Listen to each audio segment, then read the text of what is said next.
It's cold in the attic. It's chilly. And we just got down up from a warm place because we were just playing Dungeons & Dragons, which Tig hasn't done before. Nope.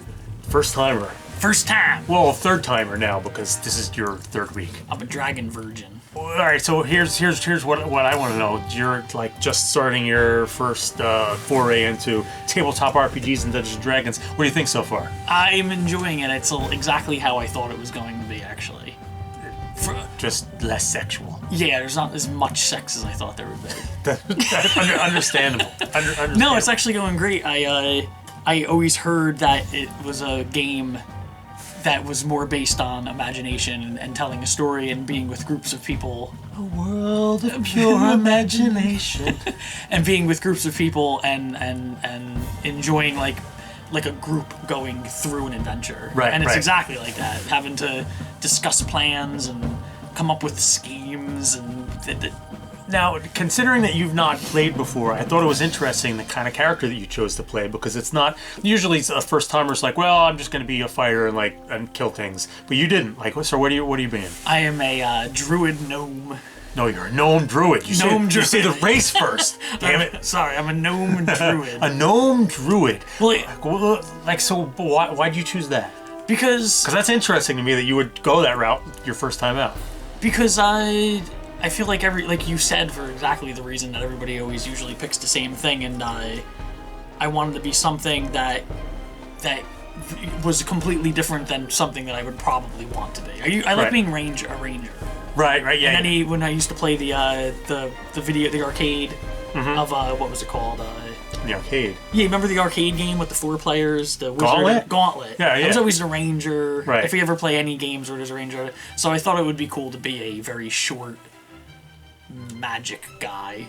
Yeah. To mix it up a little bit. The little itty bitty nature magic dude. Just to see what it would be like. I thought it would be an interesting idea to do that. It's a little tough though, because I have to learn spells, which I know everybody always says is difficult. Well, yeah, that's one of the interesting things, because like you hadn't played before, and it's actually a fairly challenging kind of character right off the bat, because you have a lot more choices than just I'm gonna go attack him with my sword or I'm gonna fire an arrow. Yeah, there's a lot of flipping through the book to try to figure out the spells and what spell you can use and what they do. Yeah. But a lot of everybody's been helping out, so it's been much easier. You've been waiting 3 sessions now to use that fog spell. I have a very wonderful fog spell that I've been waiting to use. And you're like, I'm just waiting for my opportunity.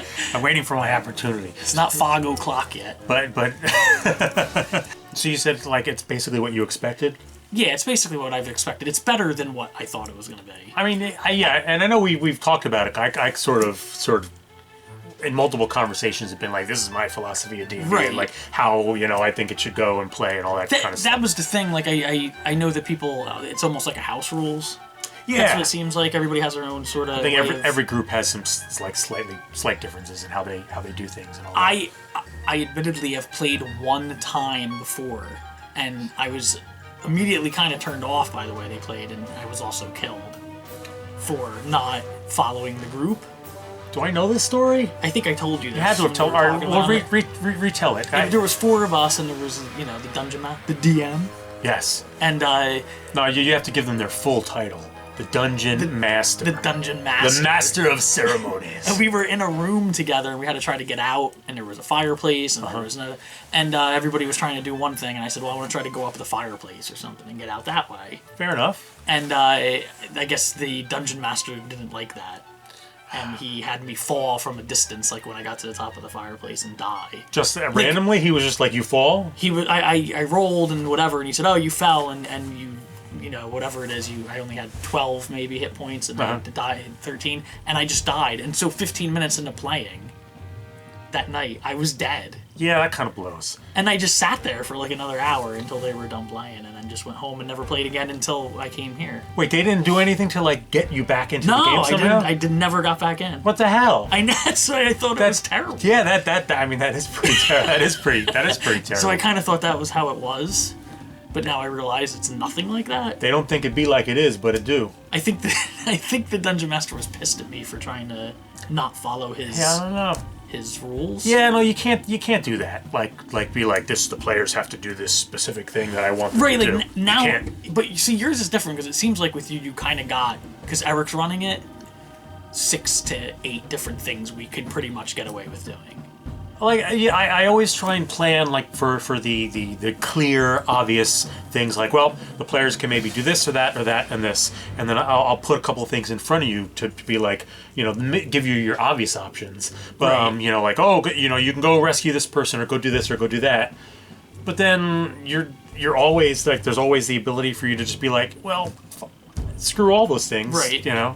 That's what is fun about it, is following the story and then getting into fights with people, with getting into fights with and, the other players. Yeah, with your group, and like we're not with other players. You Like, asshole. it's just the camaraderie of it is fun to have a group of people to play with and sort of feel like, you think about it. I'm driving home and I'm like, if we would have just did the thing, or what's gonna happen with that guy? That makes it a lot more fun. I think the most fun I had so far, especially tonight, was just sitting back and listening to you guys like try and figure out like who is allies with who and what's the side and like who is this and all that. And I was just like, okay, this is fun for me. Just watching the wheels turn with you guys, trying to piece together like, okay, what's really going on here, so that you can make your decision on what to do. Yeah, we still don't know.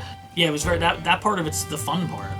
Yeah, I enjoyed watching that unfold because it's kind of Chaos you've created. well, yeah, and it's kind of fun for me because it's like I'm watching you piece together sort of this world that you're in and the stories that you're in and all that. And I also have no idea what you're going to do. Right. I have absolutely no idea what you're going to do. It's not like I'm like And you have leading to- you by the nose. It's it's I put things in front of you and just okay, let's see what you guys do. The story is yours.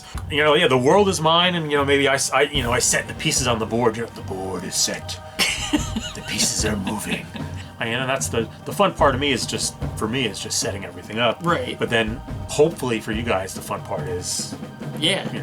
I'm glad that you put the time in to do it, and I'm glad that everybody got together and have the patience to show me and the 2 other people that are playing that have never played before, because there's 3 of us that have never played. Yeah, the very first night, and this was the first night that I had DM'd in many Over years. 10 years, right? Yeah, it's been a really long time. And I think, what did we have? We had 7 people? 7 people, 3 of which never played ever. Yeah. Ever at all. Yeah, like 3 complete brand new first time newbies, and then me who was like super rusty. And we were all even the experienced players at the table, every single one of us were playing with a new system to us because we're doing 5th edition D&D, which I've not used before, and the other players who are experienced players hadn't used before either. So and so it was all completely like brand new. But I think by week 3 I'm getting a little more like feeling a little more comfortable and back to normal. So that's it. We literally just got done playing like 20 minutes ago. We'll do another one of these again, a little wrap up of You think? Yeah. Maybe it'll be like the weekly post game thing. Yeah. It'll be like the post game wrap up, and then That you didn't get to say. that's right. Yeah. Oh yeah. Because incidentally, and this has already been said on Twitter. Don't ask in the comments. We're not ever going to film our sessions. We're not doing shows on it. We're not nothing. It's not going to happen. Don't ask. It's not going to happen. No. And anyone who does ask, Oh boy. You know it's coming. banned. That's it. We're done because it's cold up here, and I have apparently, what would you call it, like pests. There's pests in the attic that I have to get rid of. Yeah, we gotta set some traps. They're very Large large, traps. very large pests in the attic we're gonna get rid of. So, bye.